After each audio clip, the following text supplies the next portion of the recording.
Por que desvio? Porque o Rio Paraná ele tem 14 mil metros cúbicos de água por segundo, varia entre 10, 12, mas a média é essa.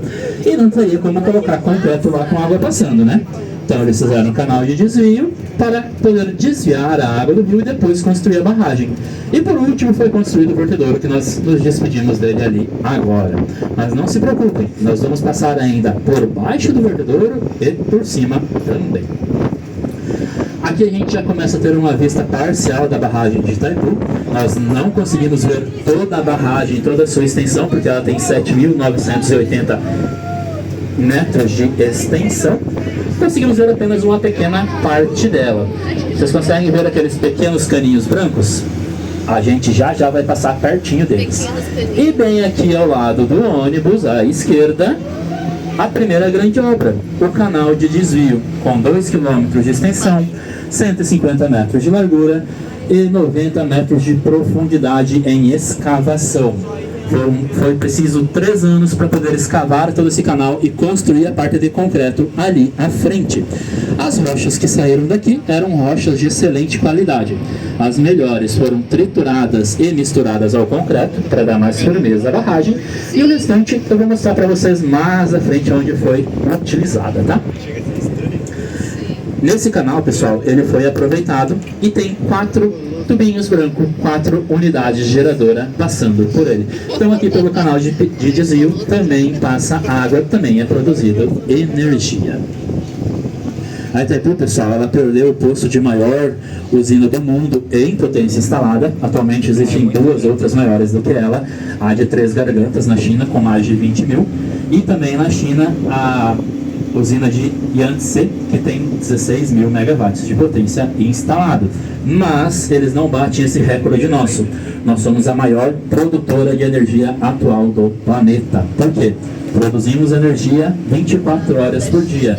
Lá não, lá eles param no período de inverno, porque congela o rio. Sem água, não produz energia. Então nós somos ainda a maior produtora de energia do planeta. Passamos a guarita de controle ali atrás, entramos na área industrial, onde é feita a mágica. Por esses pequenos caninhos brancos, eu não falei para vocês que eles eram pequenos? Olha o tamanho. Passa o ônibus aí dentro e ainda sobra espaço. Temos 18 caninhos, mas não são 20? Sim, são 20. E eu já explico para vocês o porquê. A água entra lá em cima, desce por este pequeno caninho branco e a 50 metros abaixo de nós movimenta a roda da turbina. Ali então é feita a produção de energia. Nós não vemos a água entrar, nós não vemos a água passar e nós não vemos a água sair também. Nós só vemos o movimento das máquinas e o movimento das borbulhas no rio abaixo. Por quê? Se fizesse um buraquinho aqui para espiar, a pressão seria tão grande que destruiria todo o conduto. Porque por cada caninho desses, passam até 700 mil litros de água por segundo. E nós temos 20. Então, teoricamente, 700 metros cúbicos por mais 700, 2 caninhos, a vazão média das cataratas do Iguaçu. Esse é o pessoal que está fazendo o Itaipu especial, é um passeio diferente, um pouco mais completo. Eles param aqui e eles também conseguem descer até a unidade geradora para ver uma máquina em funcionamento. Eles não veem a água passando, mas sim a turbina girando. Aqui, pessoal, vocês perceberam que nós temos o 9, 9A, 18 e 18A? Por quê?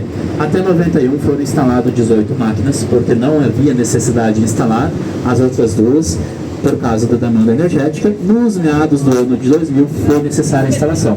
Então, no final de 2007, eles instalaram as outras 2 máquinas. Não teria como mudar 9 turbinas, né, pessoal? A numeração de 9 turbinas. Então, eles colocaram 9A de auxiliar paraguaia e 18A de auxiliar brasileira.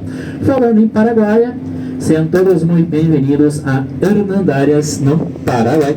Já atravessamos o Rio Paraná, atravessamos a fronteira simbólica e estamos em terras paraguaias, pessoal. Sejam todos bem-vindos ao Paraguai. Uma coisa eu garanto para vocês, vai ser a viagem internacional mais rápida da vida de vocês. Pessoal, a usina aqui ela é dividida em duas produções. Da unidade 1 à unidade 9A, produz energia na frequência paraguaia, 50 Hz. Da unidade 10 à unidade 18A, energia frequência brasileira, 60 Hz. Se vocês observarem ali na frente, vocês vão ver um pequeno jato de água maior saindo para frente, simbolicamente o meio da barragem, o meio do rio. Aquela água não quer dizer que a turbina está furada, nem a barragem. Ela é do sistema de drenagem e infiltração. A água da turbina, observe que formam borbolhas de baixo para cima no rio. Ela sai por ali, a 30 metros abaixo da superfície da água.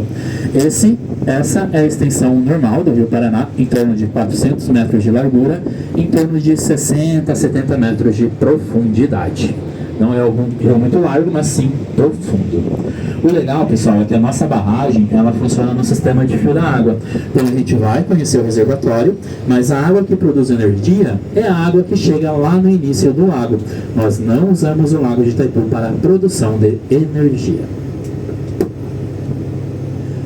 A gente está se aproximando agora do túnel do vertedouro. Nós vamos passar por baixo do vertedouro. Se ali estivesse aberta algumas das comportas, a água iria estar passando por cima de nós, como uma ponte invertida. Uma coisa bem interessante aqui, pessoal, é que ele forma um eco bem legal. Então, se ninguém tiver problema com gritos, quiserem testar o eco, podem ficar à vontade. Vai embaixo, vai lá. 1, 2, 3, já!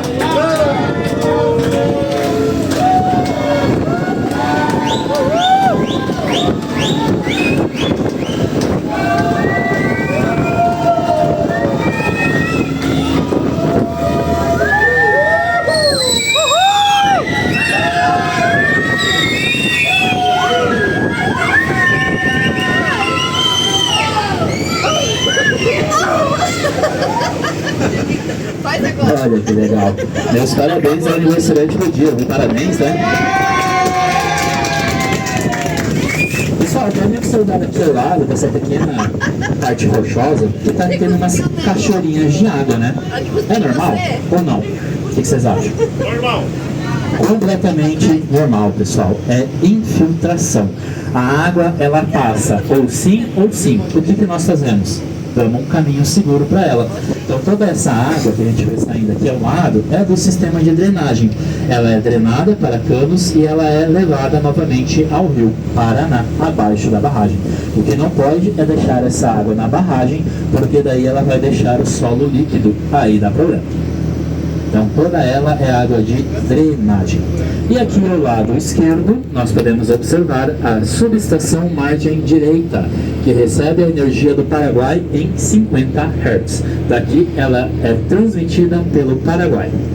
O interessante, pessoal, é que o Paraguai, você sabe que ele não é muito grande, né? Em torno de 8 milhões de habitantes. Já o Brasil passou de 212 faz algum tempo, né? O Paraguai usa em torno de 20 a 25% do que ele tem direito, dos seus 50 aqui de Itaipu. O restante, ele negocia e vende para o Brasil. O interessante é, esses 20 a 25% de energia do Paraguai abastecem mais de 80% do seu território. Os outros 20% da energia que abastece o Paraguai vem de outras duas usinas do Paraguai. Elas também são hidroelétricas e uma delas é binacional com a Argentina, também no Rio Paraná, mas algumas centenas de quilômetros abaixo. O curioso, 25% da energia de Itaipu abastece mais de 80% do Paraguai. O Brasil usa todo os seus 50%, mas os 25% que compra do Paraguai, totalizando em torno de 75%, 70% da produção de Itaipu. Com isso, sozinha a Itaipu abastece de 8 a 10% do território brasileiro. Pouca coisa ou muita coisa? 10%? Será que é muita mesmo? Olha só para vocês verem como um cálculo bem curioso, né? Brasil, mais de 212 milhões de habitantes, né? E Itaipu sozinho abastece 10%. E os outros 90%? É abastecido por mais de 27 mil centrais de produção de energia, seja elétricas, termoelétricas, nucleares, solares, eólicas. Então precisa de mais de 27 mil para abastecer o restante do Brasil. Aqui ao lado esquerdo, já podemos observar um pequeno pedacinho do lago de Itaipu, formado pelo Rio Paraná. E à direita vamos observar o vertedouro. Se vocês observarem um pouquinho mais para frente lá, vocês vão ver onde vocês estavam até agora há pouco, mirante do vertedouro. O vertedouro tem uma largura de 540 metros, uma extensão de 560. Ele é 3 calhas diferentes, mas é um vertedouro só, tá pessoal? Então quando as comportas precisam ser abertas, elas abrem e por aqui verte água. Só que os engenheiros fazem de tudo para não passar água por aqui. Nós adoraríamos ver, né? Mas a água vertida, dinheiro perdido, porque não produz energia. Uma curiosidade, quando as comportas estão abertas, a água aqui nas rampas, elas podem chegar até 140 km por hora. Se vocês observarem lá embaixo na rampa, vocês vão ver que tem uma pequena piscininha de água, né? Tem 5 metros de profundidade. Ela faz com que a água seja jogada para cima, pegando ar e caindo mais aerada no rio, evitando assim a sua erosão. Mas mesmo assim, se vocês observarem a pedra ao lado, mesmo com todo esse sistema de segurança, ainda causa um pouquinho, né, pessoal? Então imagina se ela fosse direto para o rio, 100 km por hora. Vai fazer um grande estrago, né? Então por isso o pessoal fez deste modo. Pessoal, se alguém estiver em pé, eu vou pedir para sentar, porque a gente vai fazer uma curva um pouquinho fechada. E aonde ao lado direito vocês vão ter uma das melhores vistas da barragem, onde pega por toda a extensão da casa de máquinas. Aqui à frente vocês vão poder observar 4 torres de transmissão que levam energia para o Paraguai. Do outro lado do rio vocês veem mais 4 torrezinhas que levam a energia para o Brasil. Aqui em Itaipu, pessoal, nós não nos referimos por metros, mas sim por cotas e nem por andares nos elevadores. Cada cota 1 metro acima do nível do mar. Nível do mar, cota 0. Nós estamos a 225 metros acima do nível do mar. Então, a barragem de Itaipu, ela está a 225 metros elevada do oceano. Uma curiosidade, toda a área construída de Itaipu é o mesmo que um prédio de 65 andares, 196 metros de construção de barragem. A parte mais profunda, exatamente onde nós temos os caninhos brancos ali à frente, à direita. Pessoal, vamos falar um pouquinho agora do nosso reservatório. O lago de Itaipu, ele não é o maior reservatório do Brasil, de longe disso. Ele tem apenas 1.350 km², a sua largura varia de 8 a 12 km de extensão, a sua profundidade média equivale a 20 metros e a sua profundidade máxima, bem ali ao meio da turbina, onde tem aquela torre de transmissão, equivale a 170 metros de coluna de água. Então, se der um pulinho ali no lago, vai ter que mergulhar por 170 metros para chegar ao fundo. Pouquinho, né? Parece, mas é muito, né, pessoal? E uma curiosidade, a água do lago de Itaipu é água limpa, potável, pode ser consumida. 70% da água do município de Foz do Iguaçu que é consumida vem aqui no nosso reservatório.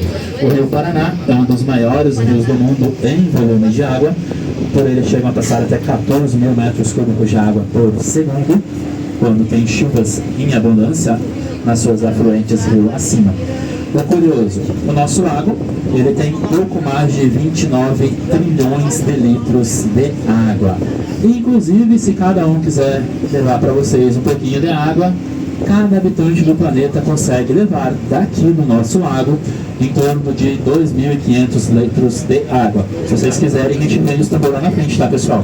Então podem vir aqui abastecer e levar para casa, tá? Pessoal, o Rio Paraná, abaixo dele, que é onde nós estamos agora, olhando à direita, tem mais uma usina hidrelétrica, que é a usina de Acaraí, que vai divisa com Paraguai e Argentina. Fora isso, ele vai desaguar no Oceano Atlântico, lá no Mar del Plata, em Buenos Aires, na Argentina.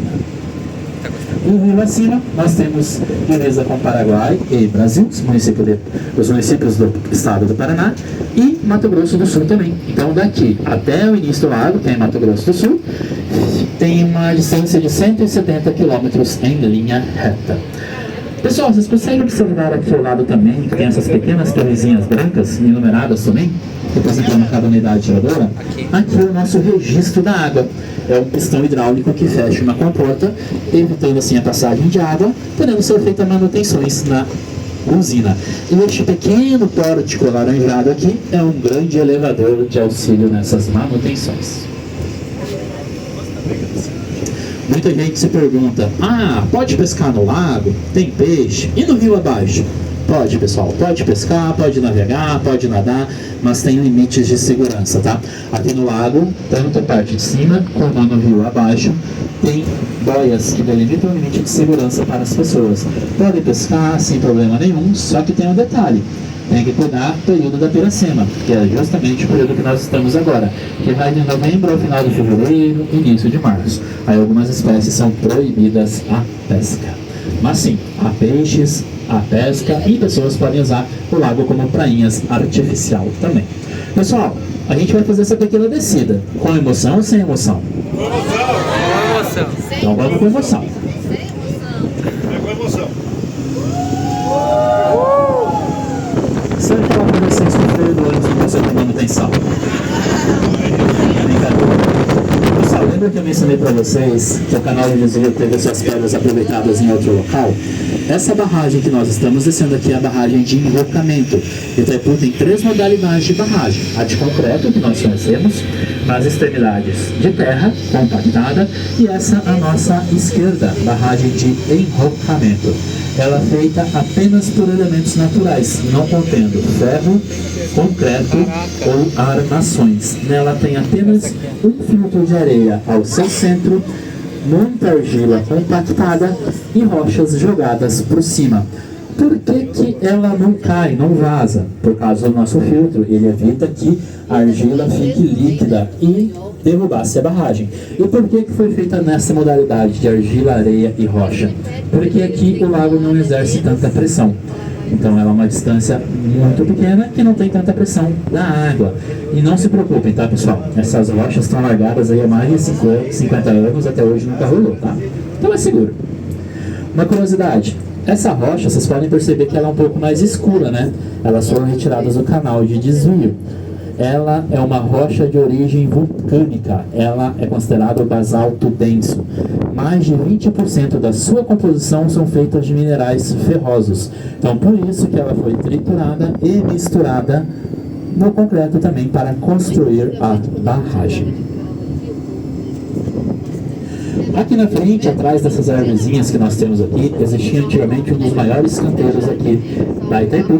Aqui nós tínhamos a central de britagem, onde triturava as rochas em vários tamanhos. Tínhamos a fábrica de concreto e uma das maiores fábricas de gelo da América Latina na época, podendo ser produzido mais de 54 toneladas de gelo em escama por hora. Será que eles usavam para gelar o tererê? Ou fazer caipirinha? Será que saía a usina se tivesse feito caipirinha com esse gelo? Acho que não, né? O gelo, pessoal, ele era utilizado no concreto para misturar o cimento. Por quê? O concreto, ele sofre um processo químico onde ele esquenta para depois esfriar. Blocos de concreto que eram lançados na barragem era o suficiente para construir por hora, tá, pessoal? Os blocos que eram lançados por hora em concreto eram suficientes para construir um prédio de 22 andares a cada 55 minutos. Então eram blocos muito grandes, onde por fora já iria estar esfriando e por dentro ainda iria estar esquentando. Isso causaria fissuras e bolhas no concreto. Tudo que nós não queremos aqui, né? Estamos mexendo com a água sempre acha um jeitinho. Então eles misturavam o concreto com o gelo e o concreto saía daqui medindo até 7 graus de temperatura, para ser assim utilizado na barragem. Então, todo o concreto lançado na barragem era um concreto gelado. Aqui nós estamos passando embaixo das linhas de transmissão que levam a energia para o Brasil. Energia em 60 Hz. Pessoal, acabei esquecendo de mencionar para vocês porque nós temos unidade 9A e 18A, né? Elas são auxiliares. Então, quando o pessoal começa a fazer manutenção de alguma máquina, eles acionam a unidade auxiliar para suprir a demanda necessária. Nós estamos chegando agora aqui na nossa última parada, no Mirante Central. Aqui também é uma parada de tempo livre, tá, pessoal? Então vocês vão poder ficar aqui o tempo que vocês quiserem. Terminando o passeio de vocês, só seguirem para o ponto aqui à frente, onde tem aquele carrinho parado, pegar o ônibus para ir para o centro de recepção. Temos cafeteria, lanchonete, uma lojinha de souvenir, uma equipe fotográfica, caso vocês queiram. Então, ficando aqui um pouquinho, quiserem retornar, só seguir aqui para a filinha para pegar o ônibus, para terminar o passeio, tá bom? Pessoal, eu me despeço de vocês aqui. Lembrando, eu sou o motorista e guia de vocês, Alessandro. Espero que tenham gostado do passeios. Desejo um feliz ano novo e 14.000 megawatts de boas energias. Obrigado pela visita.